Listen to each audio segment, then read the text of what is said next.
حضور کے بن کے رہو، حضور کی محبت میں، حضور کی چاہت میں، حضور کے عشق میں، حضور کی اطاعت اور اتباع میں آ جاؤ، حضور کے بن کے رہو، حضور سے وفا کرو، ایک ایک لمحہ صبح و شام حضور کے تمسک میں گزرے، حضور کی محبت میں گزرے، حضور کی اطاعت اور اتباع میں گزرے۔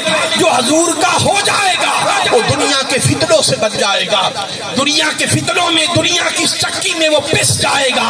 جو حضور سے دور ہوگا، جو حضور سے دور ہوگا، بھئی دیکھیں نا آٹا پیسنے والی چکی ادھر ہے، میں اس کی ایک مثال دیتا ہوں، یہ اب میرا میسج ہے، اس کو اچھی طرح سمجھ لیں۔